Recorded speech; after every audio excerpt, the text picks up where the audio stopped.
This is VOA News. Via remote, I'm Marissa Melton.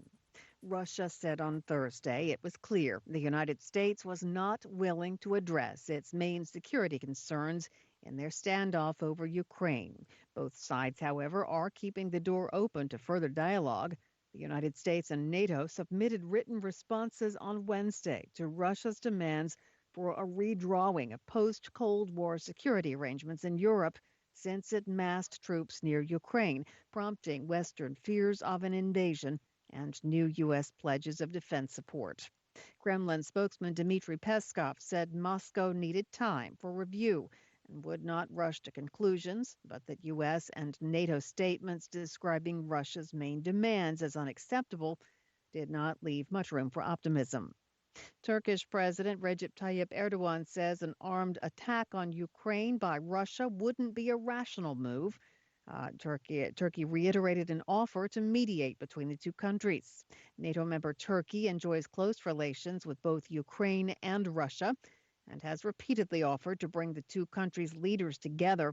The Turkish leader said in a TV interview that he wants, quote, the current tensions between Russia and Ukraine to be resolved before it turns into a new crisis. Germany vowed Thursday serious consequences for Russia if it invaded Ukraine, with sanctions expected to hit the disputed Nord Stream 2 pipeline built to bring Russian gas to Europe. Nord Stream 2 is set to double the supplies of cheap natural gas from Russia to Germany. The EU's top economy says the gas is needed to help transition away from coal and nuclear energy. Germany's insistence over the years on the $12 billion gas pipeline has angered its allies. This is VOA News. Shiamara Castro was sworn in as the first female president of Honduras on Thursday, a ceremony witnessed by thousands of people amid a sea of waving flags in the national stadium and the capital of Tegucigalpa. Castro faces multiple challenges: high unemployment, persistent violence, corruption, and problems with the healthcare and education systems. There's also pressure on Honduran leaders from the United States to improve living conditions in Honduras and as a means of curbing migration to the United States. U.S. Vice President Kamala Harris attended the inauguration and was set to meet with Castro a short time later.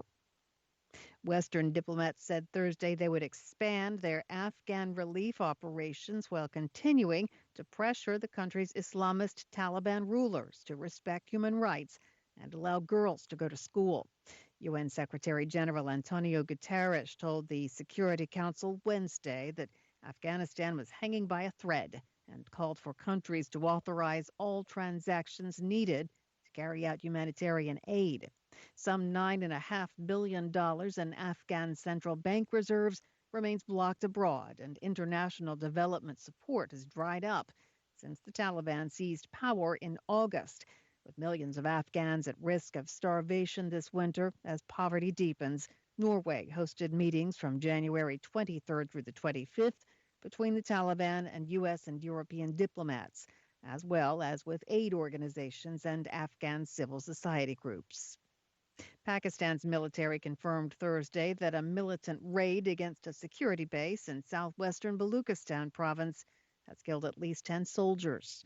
The Pakistani military said the assault took place late Tuesday in a remote Pakistani district bordering Iran. It said that security forces in the ensuing intense shootout killed at least one assailant and injured several others. An outlawed militant group known as the Baluchistan Liberation Front took credit for the attack. It's likely one of the deadliest attacks against Pakistani security forces in the sparsely populated province in recent months. Mali's junta has advised the French defense minister to observe the greatness of silence after she accused the army leadership in the Sahel state of provocations. In an interview broadcast on state TV Wednesday night, a junta spokesman also accused France of colonial reflexes and of using regional organizations to divide the population of Mali. Relations between Mali's ruling military and France, the former colonial power, have frayed since the army seized power in a coup in August 2020.